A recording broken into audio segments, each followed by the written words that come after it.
Bem-vindos a mais uma live do Instituto ESP, aqui diretamente de Londrina.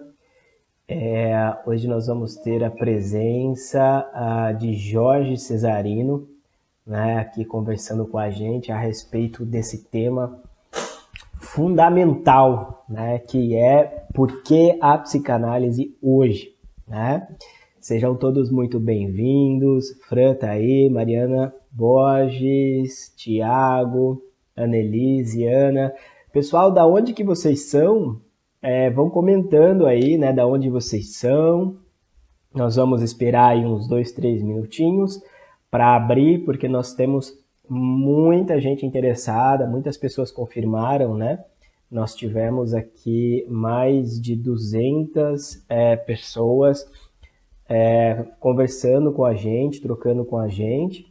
Tanto é que nós vamos até, inclusive, fazer um curso, né, no sábado, junto com o Jorge Cesarino, com um tema muito próximo, né? Bom dia, Cleide, bem-vinda, pessoal de Curitiba. Estou sempre aí por Curitiba também, né? Santa Maria, Rio Grande do Sul, Luísa. Então, nós temos hoje, né, essa live com o Jorge e o Jorge está aqui. Vamos lá. Vamos, Jorge, pode entrar. Salvador, Bahia, Cris. Ô, Cris, um beijão. Ana, Jorge Cesarino entrou aqui. Vamos lá convidar o Jorge. Jorge, você vai ter que entrar pelo teu celular, porque aqui eu estou tentando convidar você e está aparecendo não pode participar. Então, acho que você vai ter que entrar pelo teu celular. Anne, bem-vinda, Anne, do Ato Analítico aí de Maringá. Também trabalha com a gente aqui, né? Juliana, bem-vinda, querida. Juliana de Biporã. Bianca, Luiz Eduardo Magalhães, na Bahia. Poxa, que legal. Muita gente bacana entrando aqui, né?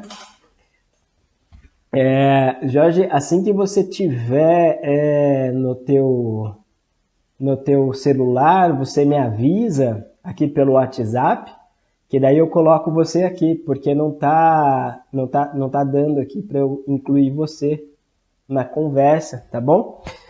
Mas aí eu já vou conversando com o pessoal aqui e vou avisando, né? Já vou deixar aqui para vocês o convite, tá? Ontem nós tivemos uma live fantástica com Michele Kamers, lançando o livro dela, né? Sobre a medicalização da infância. E você vai poder alcançar, você vai poder assistir essa live com a Michele Kamers, né?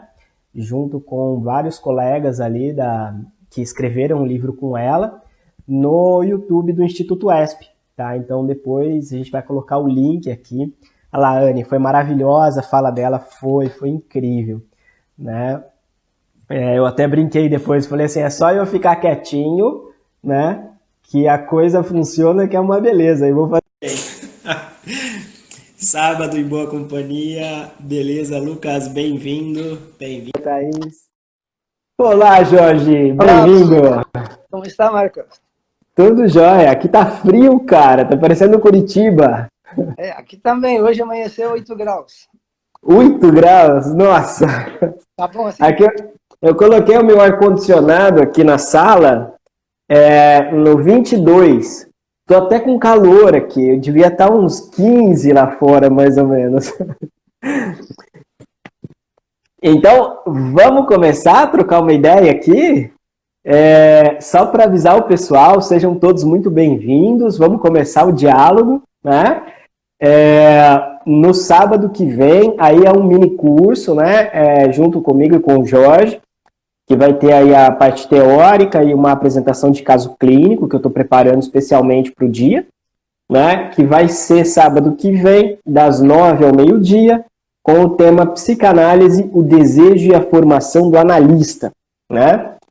Então nós vamos conversar um pouquinho aí sobre essa questão. Um pouquinho não, bastante, né? Vai dar para conversar bastante até. Nunca tudo, né? Sempre falta alguma coisa, mas é com isso que a gente trabalha. Jorge, preparei uma coisa que eu quase nunca faço, né? Estão me ouvindo bem? Então vamos conversar um pouquinho aí sobre essa questão. Um pouquinho não, bastante. Tá chiado? Oi? Tem uma gravação aí. Eu acho que é aí no teu celular. Coisa que trabalha. Jorge, preparei. Peraí. Aí, Agora sim. agora sim. Agora sim. Então, preparei especialmente para hoje 3 pontos para a gente conversar. Tá atrasada a minha fala, doutora Regina? Tá muito atrasada a minha fala ou não? Retornando o áudio, agora deu. Beleza. Então vamos lá. Primeiro ponto. A psicanálise não é sem a ciência. E sua sustentação no campo da saúde mental, enquanto experiência de cura, não é possível sem que encontremos evidências dos efeitos de nossa praxis. Então podemos dizer que a psicanálise é uma prática de cura, de tratamento, baseada em evidências. Ou seja, se não houvessem evidências, a própria psicanálise estava morta, como é o caso da prática construída por Mesmer, ou então da teoria da bile negra em Hipócrates, que foi o pai da medicina. Esse é um primeiro ponto. Cássio, voltar para casa agora, corre, Cássio, para voltar para casa, que dá tempo.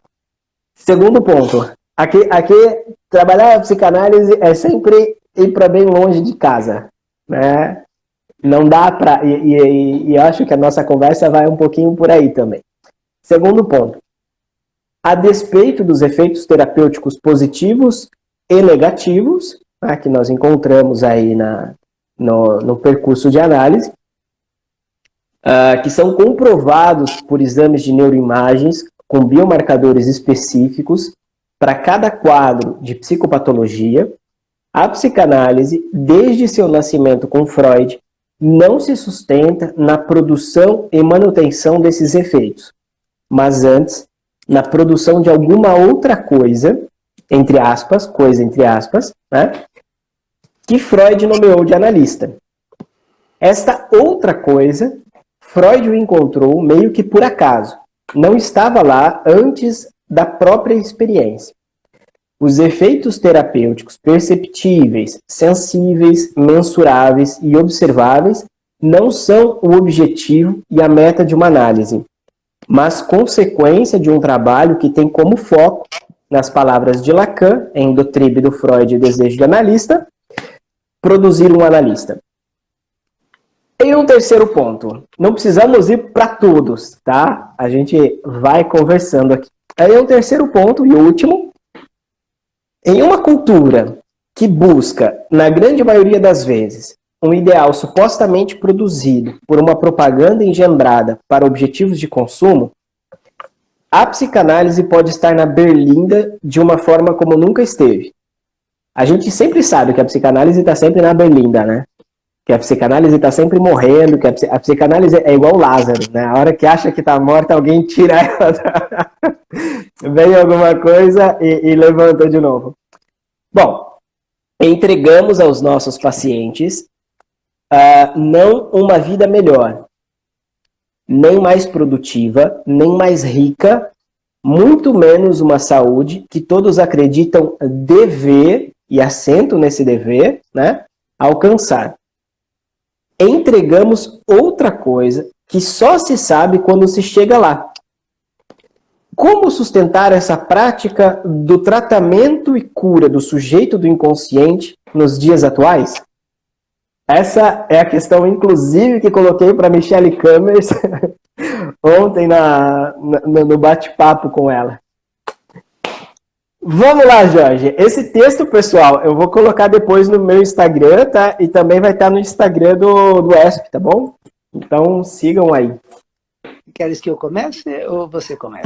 Já comecei. Passou a palavra agora, Jorge. Está passando a palavra. Bem, em primeiro lugar, então, bom dia a todos que estão acompanhando essa live. E Bom dia a você, Marco. Muito obrigado pelo convite. É sempre uma alegria conversar contigo. É uma honra ser teu convidado para trocar assuntos relacionados à nossa prática. E quando recebi o título, eu só sabia o título, mais nada, por isso também não preparei nada. E agora me passasse 3 pontos, me parece muito, muito adequado, muito atual, muito instigante e, sem dúvida, inspirador falar sobre isso. Gosto de falar de improviso e vamos a isso. Então, quero expressar meu agradecimento a ti por esse convite e dizer que quando vi o título, e era só que eu tinha acesso, né, por que a psicanálise hoje, me veio uma outra pergunta. E por que não? E depois pensei mais uma. O que é a psicanálise? O que é a psicanálise? E, certamente a psicanálise é um discurso.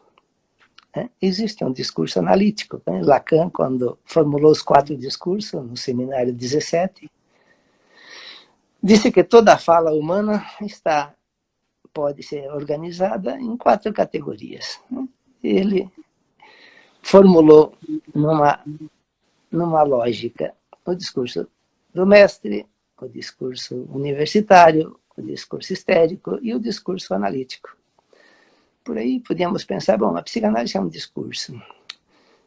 Bom, cada discurso veicula alguma coisa, né? Até os 4 discursos podem ser pensados também na cronologia, né? O discurso do mestre na antiguidade, o discurso universitário na Idade Média, quando surge a universidade, século VII, entre 7 e 11, as primeiras universidades, e o discurso histérico, quando o sofrimento começa a ser escutado por Freud, e o sofrimento pode ser encontrado na palavra, não só na anatomia, na medicina de órgão, mas também no dizer daquele que padece.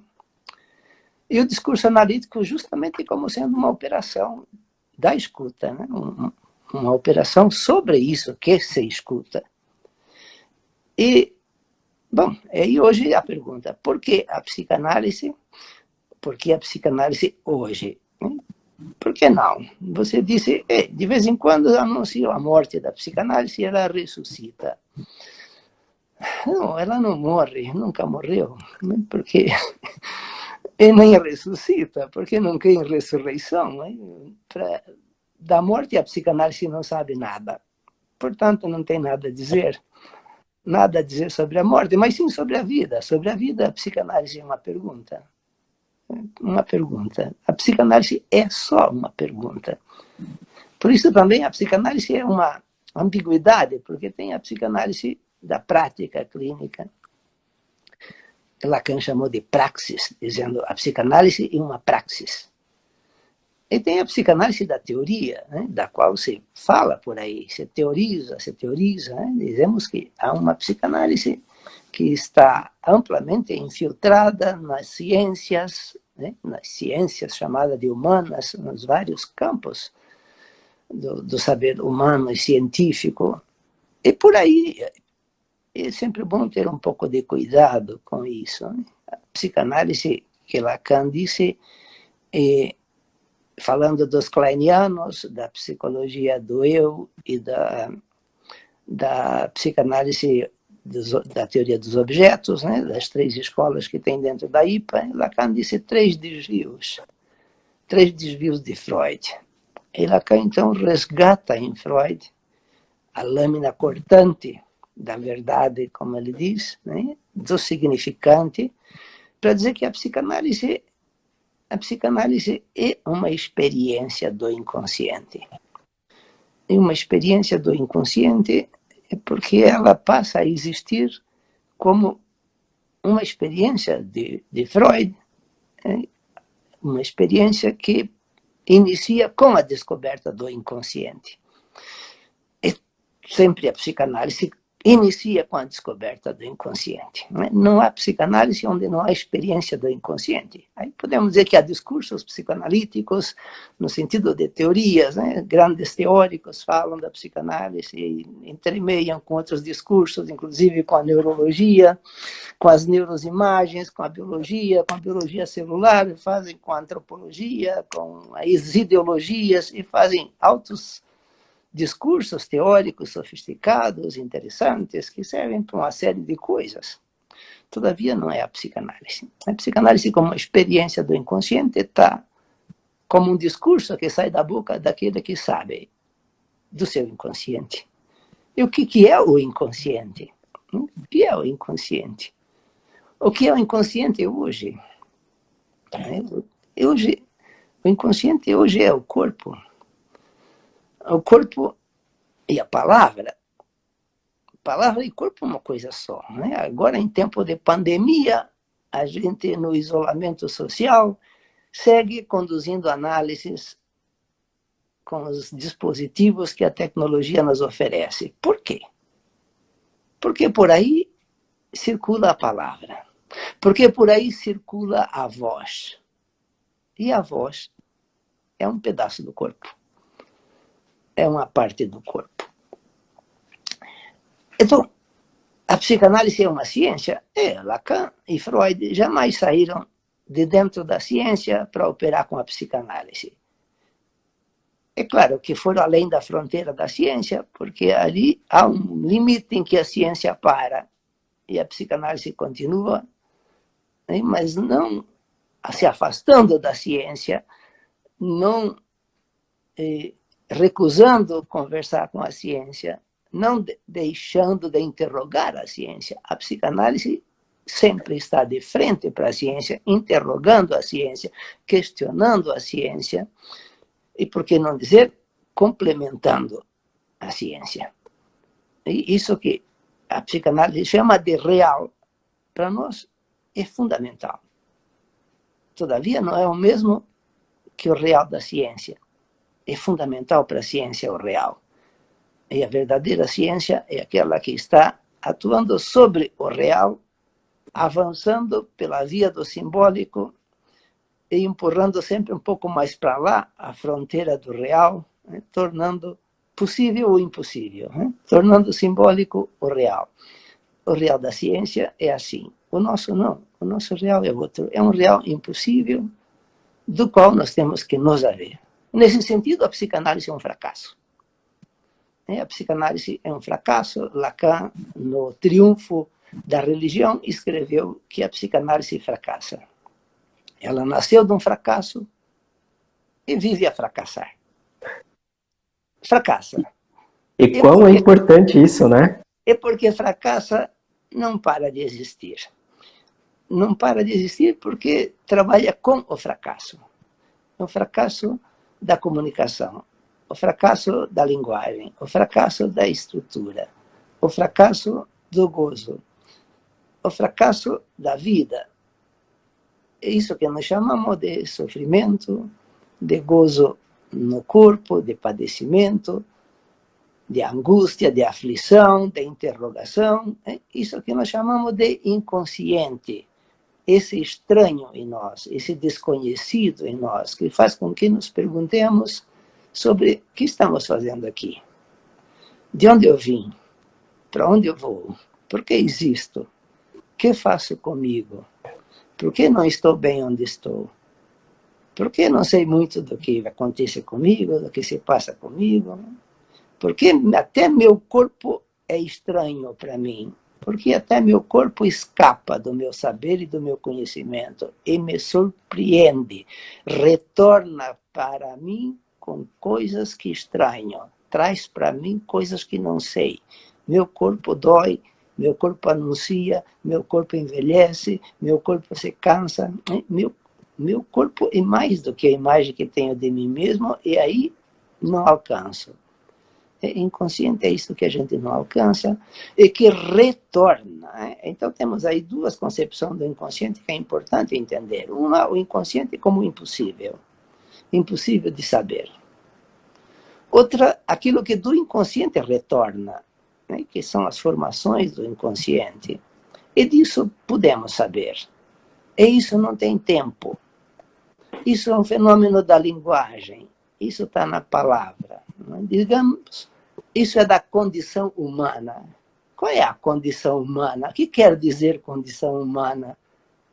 Isso é dos seres humanos. O que quer dizer seres humanos? Lacan usa uma palavra, parletre, para dizer seres falantes, seres que falam porque foram feitos de palavras, porque se tornaram habitantes da linguagem, do simbólico, e aí falam. Bom, o que falam? O que falar quer dizer? Nos perguntamos na clínica para poder ocupar um lugar de escuta diante daquele que nos fala. O que está a dizer esse que está me falando aí? Do que ele fala? De que lugar ele fala? A quem ele fala quando fala a mim? A que lugar ele me atribui quando se dirige a mim com suas palavras, com seus dizeres, com suas histórias, com seu sofrimento, com suas aflições?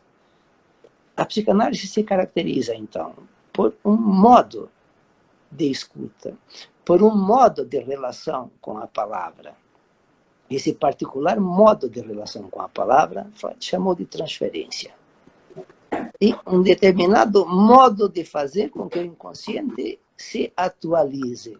Então, o inconsciente, que pode aparecer aí como o capítulo da minha história que não tenho acesso, né? O capítulo da minha história que desconheço, ele dá sinal, ele dá vestígio, ele se manifesta de alguma forma que me inquieta, que me interroga, que me envolve e que me faz me interrogar e pedir a outro.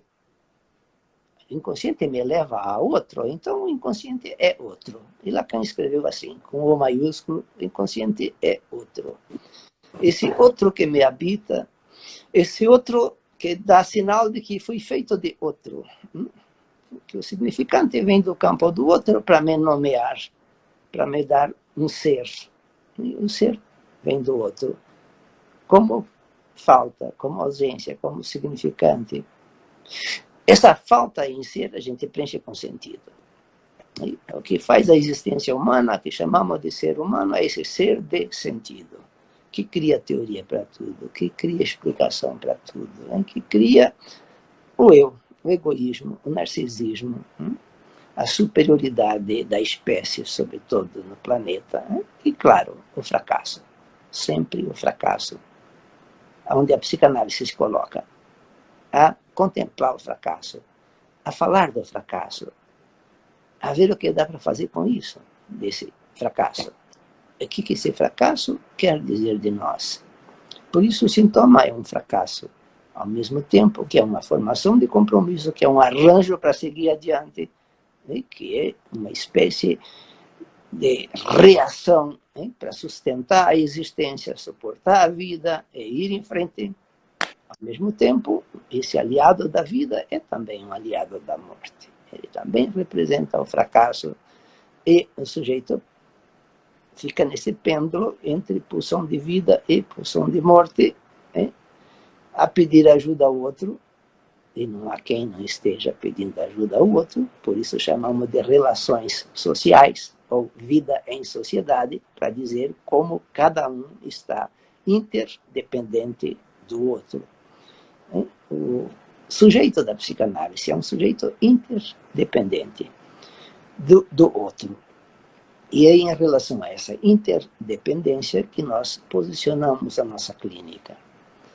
A clínica psicanalítica é uma espécie de lugar ou de escola onde se aprende a ler. Se vai aprender a ler a si mesmo, as marcas, os sinais, as letras que está inscrita em cada um. Nesse sentido, um analista é alguém que ensina a ler o inconsciente de cada um, porque aprendeu a ler o seu, agora pode se abster das suas coisas e ler as dos outros. Esse esvaziamento de sentido é o fundamento da prática analítica. A análise é uma espécie de esvaziamento de sentido, tirar o sentido, tirar sentido, né? Poder fazer e buscar novos sentidos. Né? O sentido do sintoma, escreveu Freud, um artigo muito interessante, 1912, se não me engano. O sentido do sintoma. Qual é o sentido do sintoma? Ele dá uma direção, orienta a vida, serve para seguir adiante. Não há ninguém que não tenha um sintoma. Não é por isso que vão buscar análise.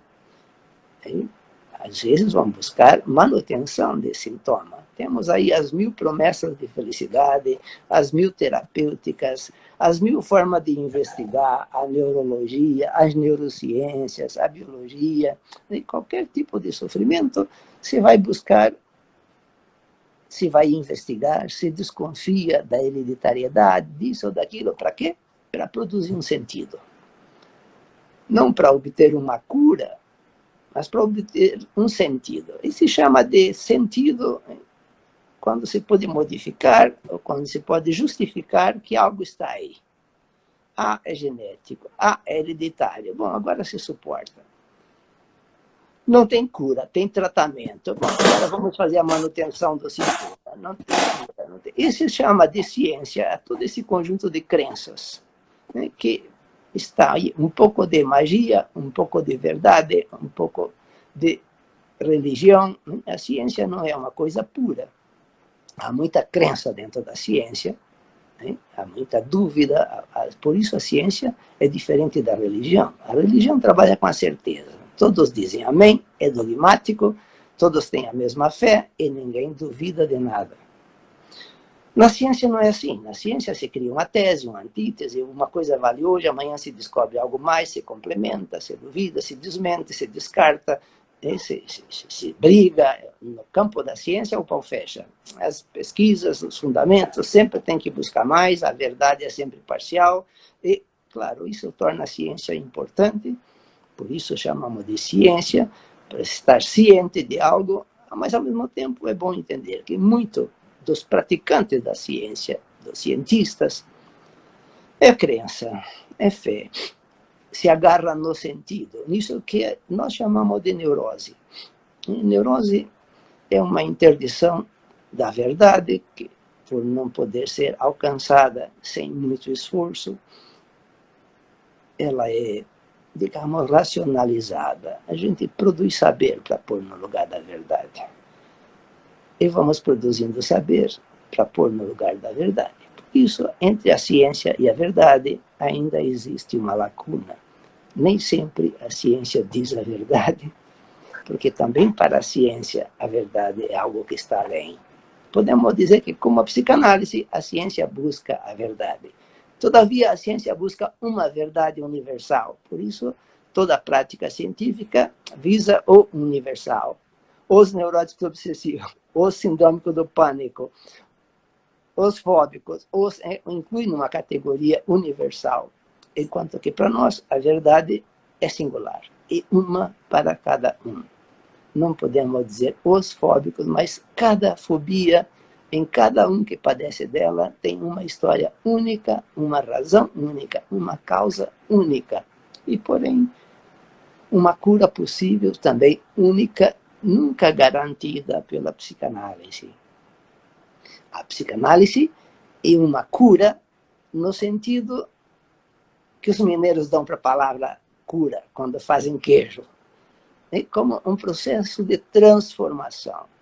Uma cura como vai se produzindo transformação ao longo de um percurso. Não como a remoção de um sintoma. É claro que na psicanálise há cura, a remoção de sintoma, mas como diz Lacan, vem por acréscimo. Vem por acréscimo, porque não é o objetivo. De modo que o final de uma análise, quando alguém conclui, e são raros os que concluem, o final de uma análise não é a cura. É uma passagem de analisante a analista. Isso está muito claro em Lacan. Ele insistiu bastante nisso. No final de análise, não era remoção do sintoma. Isso pode acontecer durante a análise, e acontecendo isso está de bom tamanho. Quando ele deu uma conferência nos Estados Unidos, em Yale, na universidade, ele disse bem isso: uma análise não precisa ser demorada, pode ser muito curta. E quando o sujeito está contente, feliz da vida, né? Achou que já está tudo bem, pronto, deu, segue em frente. Não mexe mais, né? É melhor não saber. Esse negócio de ficar fazendo análise até o seu final, né? Até fazer a passagem, né? Isso é para quem acha que quer outro mais do que isso, que não quer só isso, né? Que quer mais. Bom, se quer mais, então vai até o fim. E o que é o fim? O final de análise é uma passagem de analisante a analista, não que tenha que sair por aí analisando todo mundo, né? Mas que seja analista de si mesmo, que concluiu a sua própria análise, e muitos desses, sim, continuam analisando, têm desejo de analisar outros.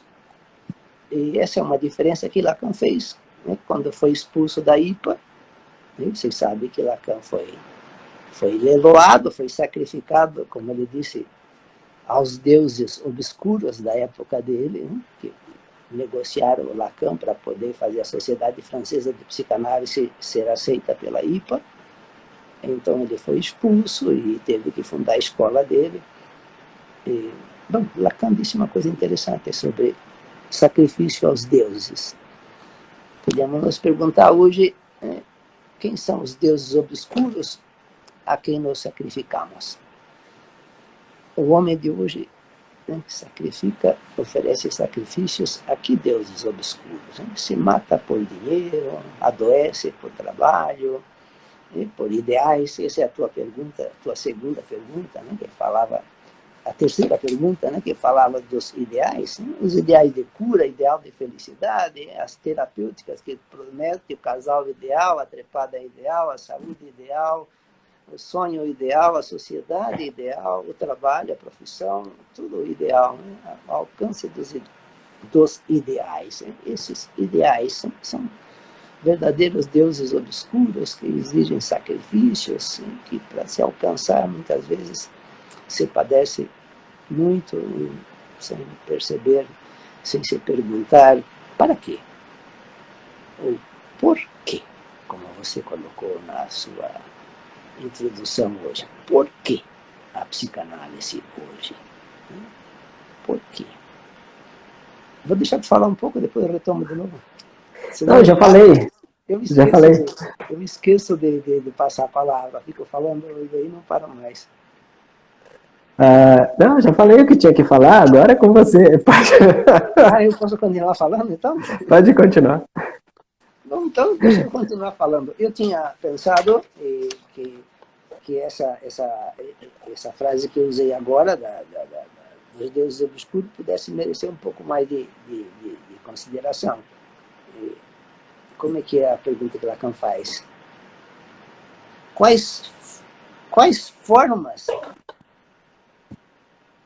A pergunta que eu me fiz quando Lacan fala isso na proposição de 67, e também fala no seminário 19, e também fala no livrinho O Triunfo da Religião, que ele faz referência aos deuses obscuros, à segregação. Ele fala da segregação, alertando duas coisas extremamente importantes. Uma, o enfraquecimento do nome do pai na cultura, né, que ele já anunciava naquela época, e hoje a gente está vendo como a cultura carece dessa figura paterna, desse nome do pai, desse S1, e a descrença e a pulverização dos laços sociais, né, a descrença em figuras de mestria, né? Ninguém confia mais no médico, ninguém confia no religioso, ninguém confia no político, ninguém confia no governo. Quer dizer, esse um que representaria o pai,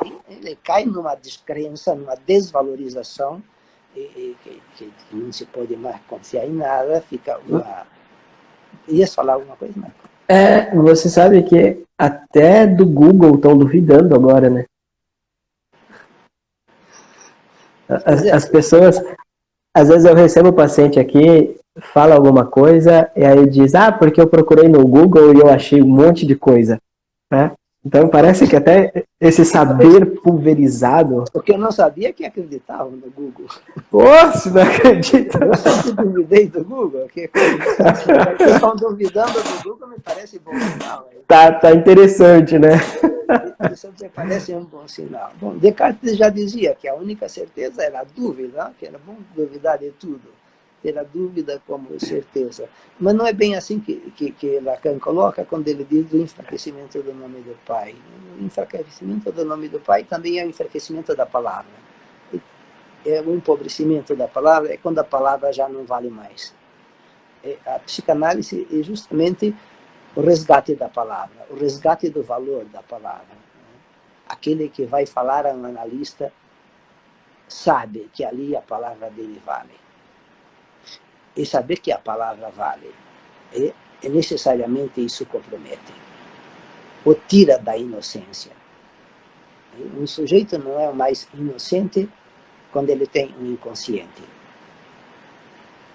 Falar a um analista é se dar conta de que tem um inconsciente.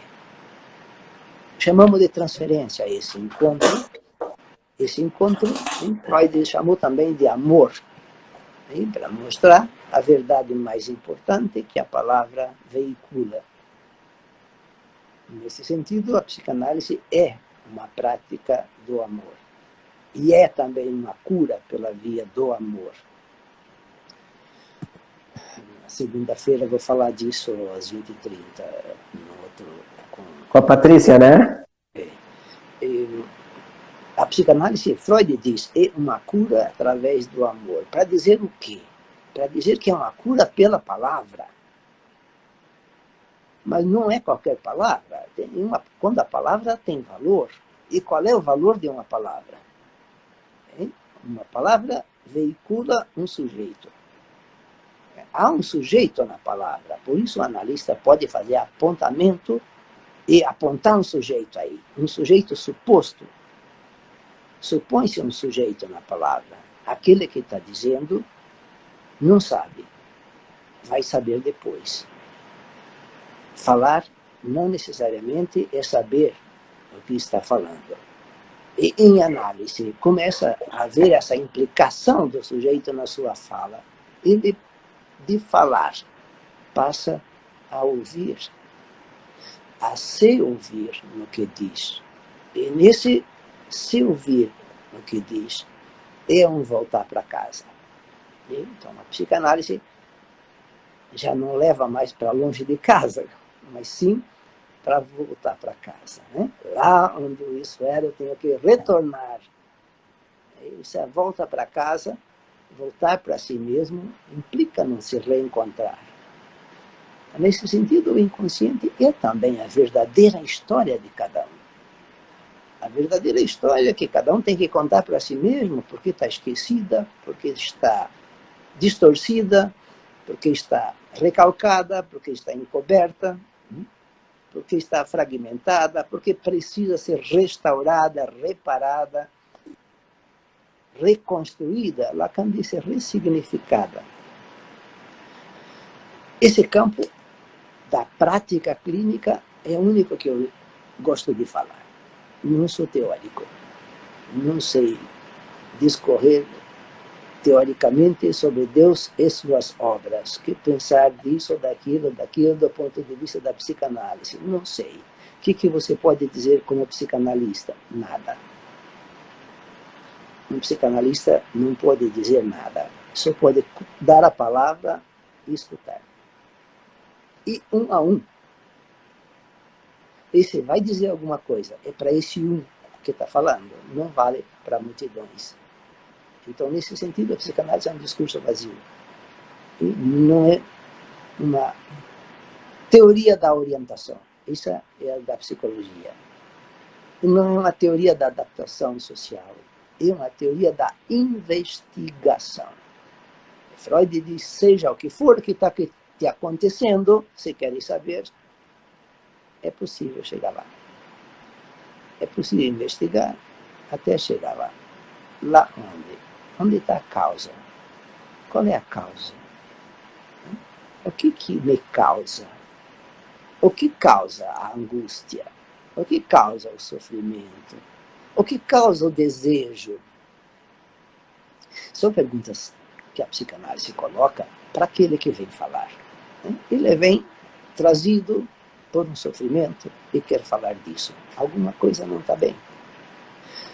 E ao falar, mostra tanto amor.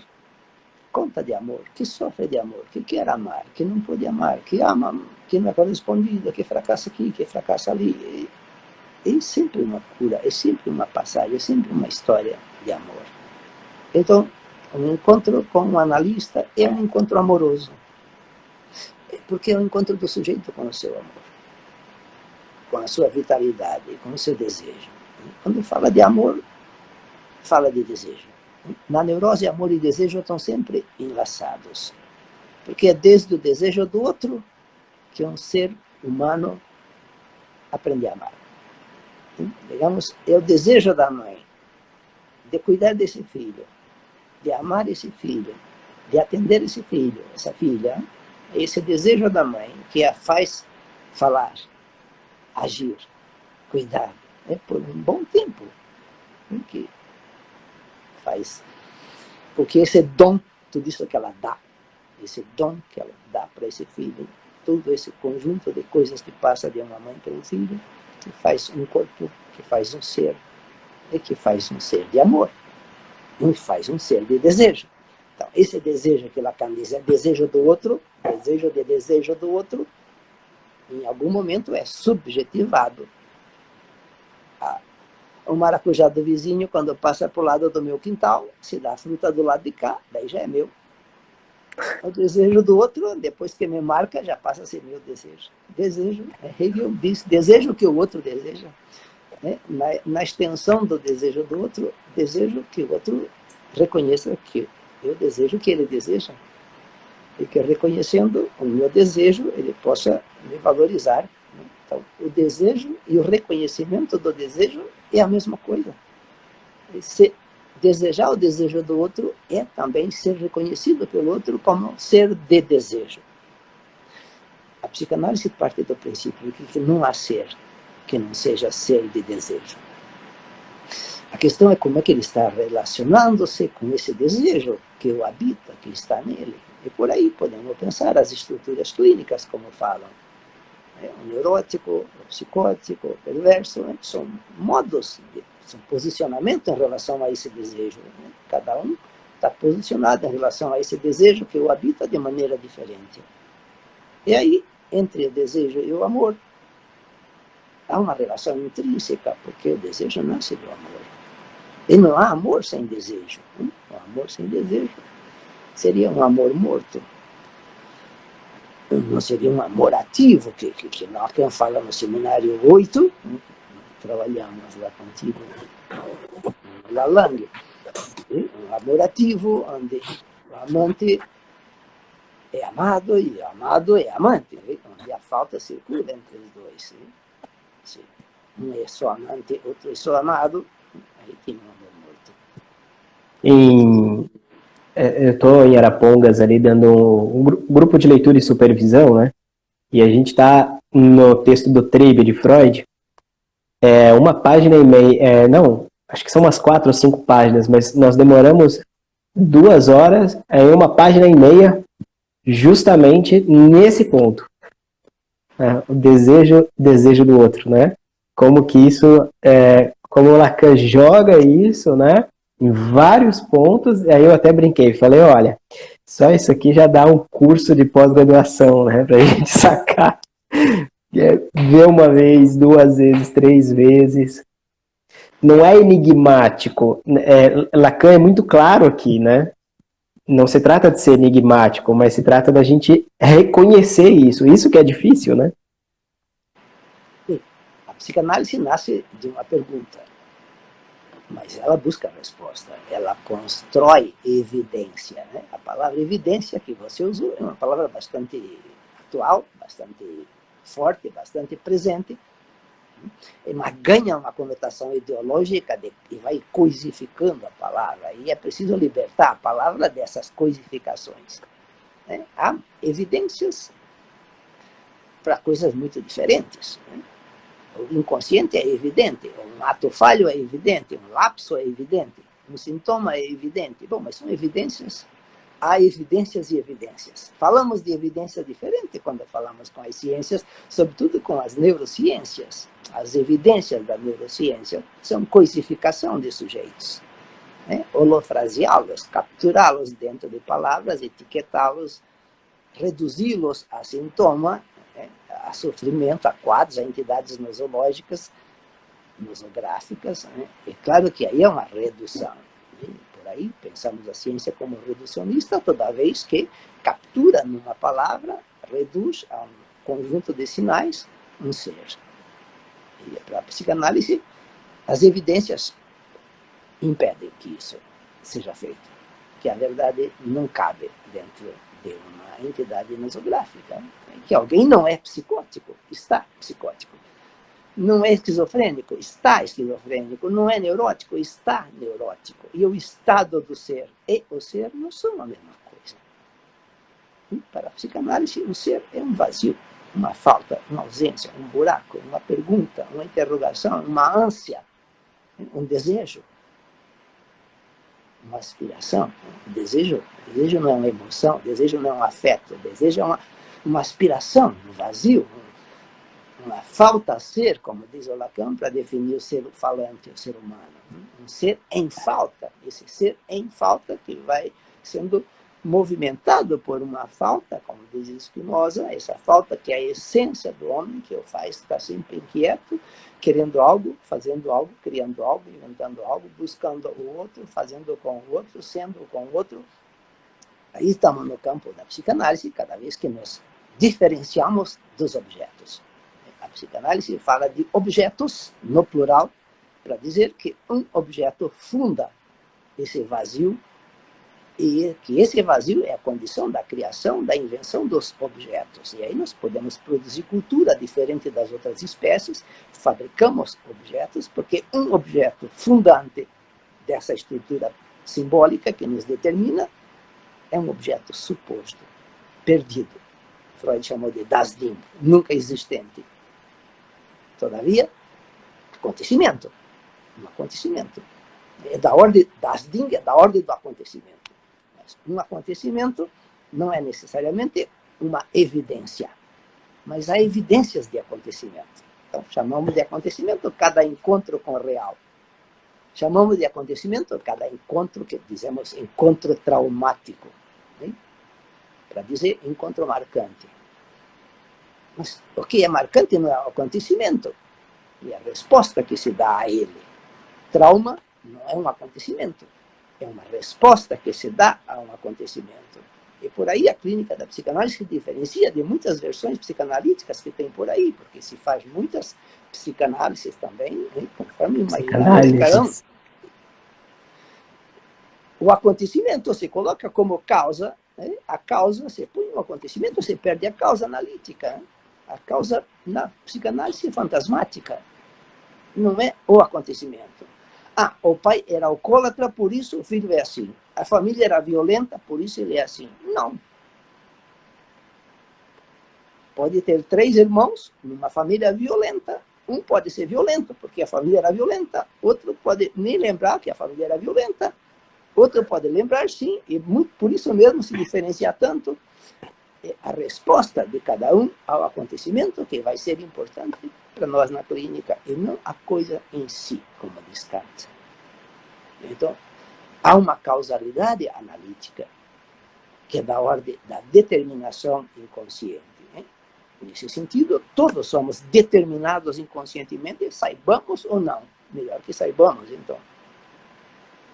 Há um determinismo, todavia não é biológico, não é divino, não é porque jogou pedra na cruz, não é da ordem da maldição, no sentido de, meu pai matou, eu sou filho de assassino, por isso estamos um sujeito que não tem sorte na vida.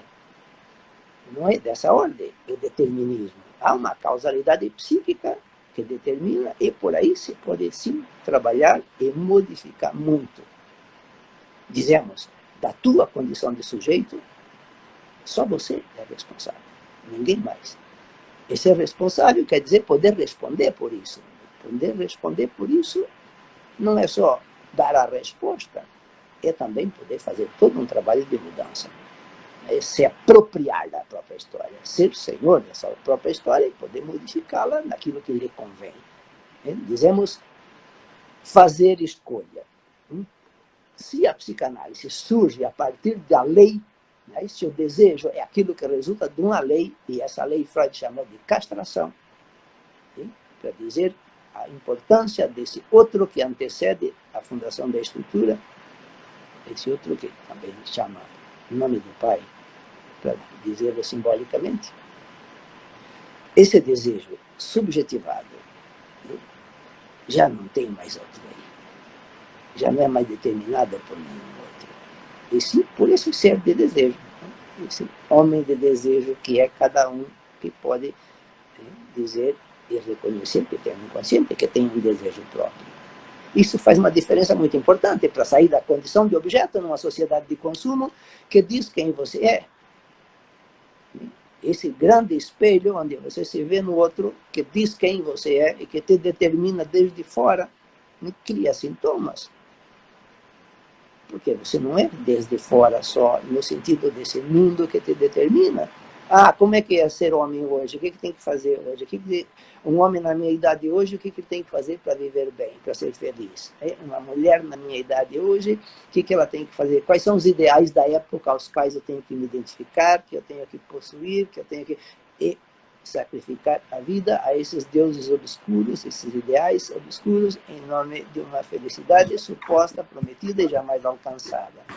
Por aí temos 1001 oferta de trabalhos, de atendimentos, de medicações, remédio para tudo, né? Remédio para engordar, para emagrecer, para fazer cocô, para fazer xixi, para ter a juventude prolongada, para ter ereção, para não ter ereção, e remédio para queda de cabelo, tem promessa para tudo, hein? Isso são promessas de felicidades. E o que é a felicidade? A redução do homem num objeto de consumo da sociedade se dá sem que ele nota. Se transforma num objeto de consumo sem perceber. De repente, um corpo é um objeto a ser vendido, trocado por dinheiro, 2/3 do dia, trocando tempo por dinheiro, numa relação que não passa por perguntar, eu quero isso, gosto disso, é isso mesmo que eu quero.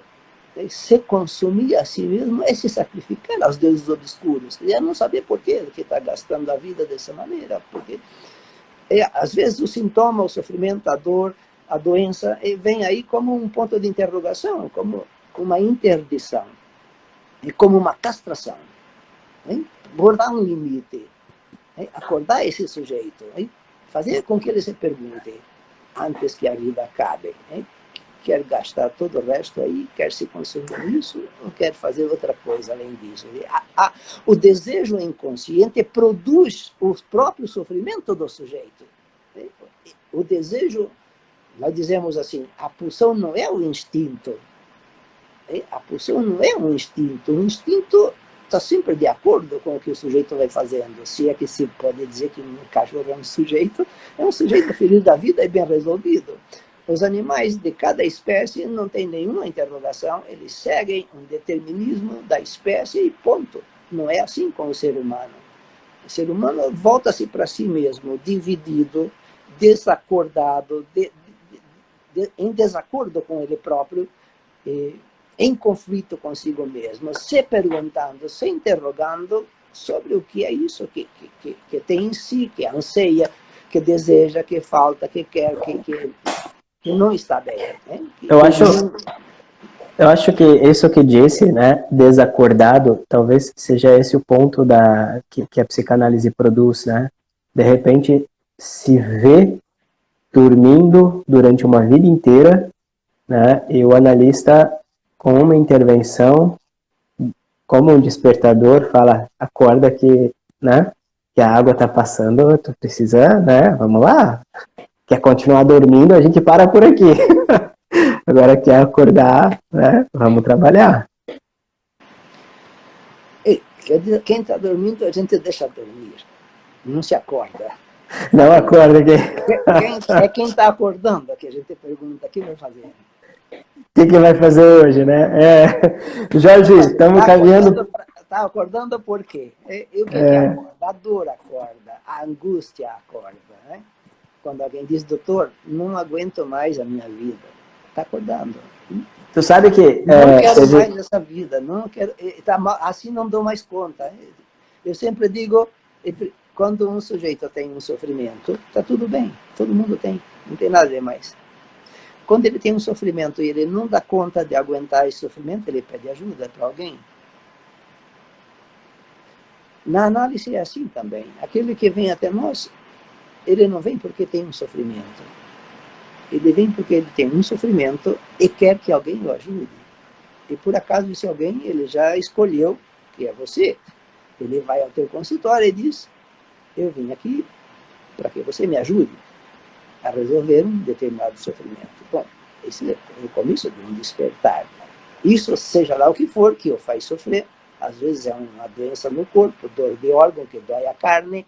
Às vezes é uma angústia, uma aflição, uma inquietação, um sentimento de culpa, um transtorno qualquer de afeto, de insônia, de anorexia, de bulimia, de síndrome de pânico, qualquer outra coisa, uma angústia elevada a um grau muito alto, e que faz com que ele diga, por favor, me ajuda, né? Conto contigo para ver o que é isso, está acordando? Bom, aí sim tem uma pergunta, né? O que isso quer dizer? Então, claro que ele vai se pedir palavra para esse paciente. Quando é que começou isso?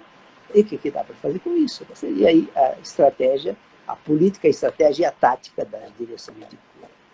Falando em despertador, já estamos caminhando para o finalzinho. Jorge, quer falar mais alguma coisa? Eu acho que seria interessante se você abre para alguém falar alguma coisa além de mim. Aí, não? Sim, é que a gente desativa os comentários aqui, justamente porque senão fica muito... Vai aparecendo, e aí dá problema na transmissão. Mas vamos lá. Fazer um convite, então, para todo mundo, né, que está assistindo, que está gostando, né, que sábado que vem, das 9 ao meio-dia, né, nós vamos estar mais nesse bate-papo aí, com o tema... Eu vou pegar aqui certinho para não falar bobagem. Se bem que falar bobagem é a minha especialidade, eu adoro falar bobagem. Como diz Lacan, né? A gente só fala bobagem. Qual que é o tema? Não estou achando aqui. O desejo e a formação do analista. Né? Vai ser sábado que vem. Inscrições pelo link aí do Instituto ESP. O Jorge vai estar segunda-feira com a Patrícia Corsetto, né? Também? Que horas? 20h30, falando sobre amor, né? A segunda parte. A conversa naquele dia foi... Vocês vão falar sobre o amor pro resto da vida, porque não esgota isso, né? Sim, é um tema... O amor não se esgota? Falar um pouco sobre o amor e a imbecilidade também na segunda-feira. Aí vai ficar interessante. Jorge, muito obrigado, meu querido. Pessoal, obrigado pela presença de todos vocês. E acompanhem aí, né, o Jorge no Instagram, Patrícia Corsetto também. E, claro, o Instituto ESP. Um beijo. Obrigado, Marcos. Até mais, Jorge. Tchau, tchau. Tchau, tchau.